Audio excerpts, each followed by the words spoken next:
لہٰذا اگر یہ باتیں جو تم کہہ رہے ہو سچ ہیں تو ان قریب وہ اس جگہ کا مالک ہو جائے گا کہ جہاں میرے یہ دونوں پاؤں ہیں۔ مجھے معلوم تھا کہ وہ پیغمبر آنے والا ہے، مگر مجھے یہ معلوم نہیں تھا کہ وہ تمہارے اندر ہوگا۔ اگر میں جانتا کہ اس تک پہنچ سکوں گا تو اس سے ملنے کے لیے ہر تکلیف گوارا کرتا۔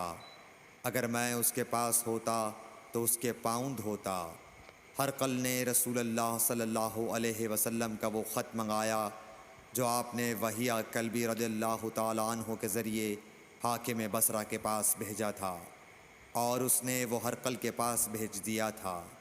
پھر اس کو پڑھا تو اس میں لکھا تھا، اللہ کے نام کے ساتھ جو نہایت مہربان اور رحم والا ہے۔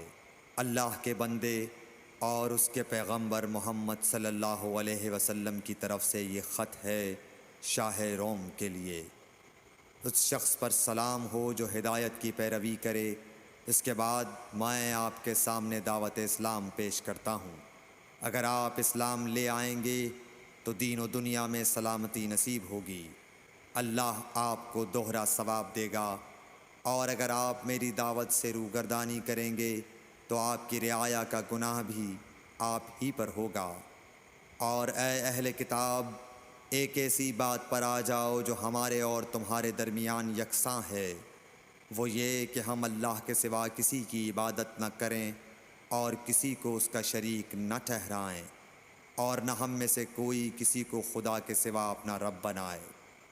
پھر اگر وہ اہل کتاب اس کتاب سے منہ پھیر لیں تو مسلمانوں، تم ان سے کہہ دو کہ تم مانو یا نہ مانو، ہم ایک خدا کے اطاعت گزار ہیں۔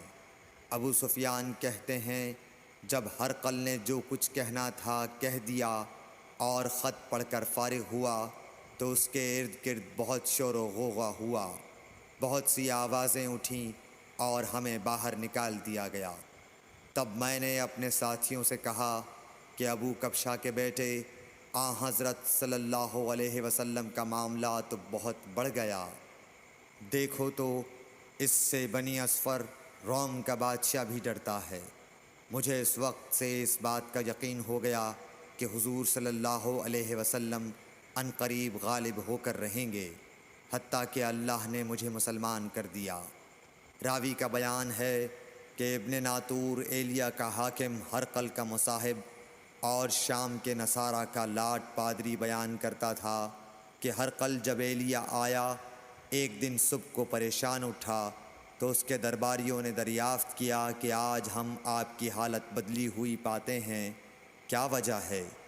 ابن ناطور کا بیان ہے کہ ہرقل نجومی تھا، علم نجوم میں وہ پوری مہارت رکھتا تھا۔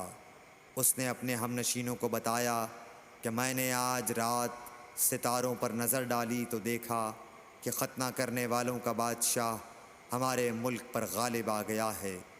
بھلا اس زمانے میں کون لوگ ختنہ کرتے ہیں؟ انہوں نے کہا کہ یہود کے سوا کوئی ختنہ نہیں کرتا، سو ان کی وجہ سے پریشان نہ ہوں۔ سلطنت کے تمام شہروں میں یہ حکم لکھ بھیجیے کہ وہاں جتنے یہودی ہوں سب قتل کر دیے جائیں۔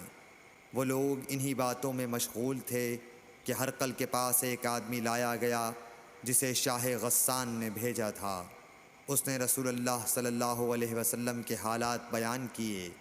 جب ہرقل نے سارے حالات سن لیے تو کہا کہ جا کر دیکھو وہ ختنہ کیے ہوئے ہے یا نہیں۔ انہوں نے اسے دیکھا تو بتلایا کہ وہ ختنہ کیا ہوا ہے۔ ہرقل نے جب اس شخص سے عرب کے بارے میں پوچھا تو اس نے بتلایا کہ وہ ختنہ کرتے ہیں۔ تب ہرقل نے کہا کہ یہی محمد صلی اللہ علیہ وسلم اس امت کے بادشاہ ہیں جو پیدا ہو چکے ہیں۔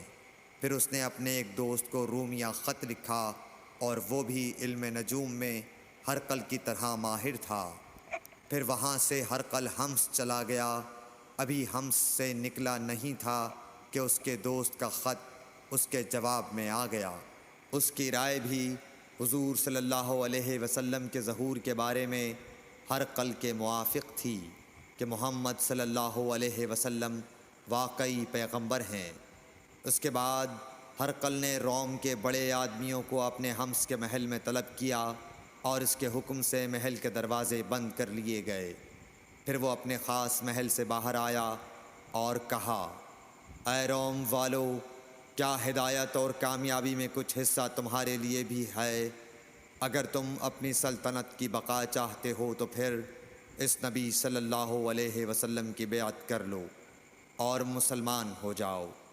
یہ سننا تھا کہ پھر لوگ وحشی گدھوں کی طرح دروازوں کی طرف دوڑے، مگر انہیں بند پایا۔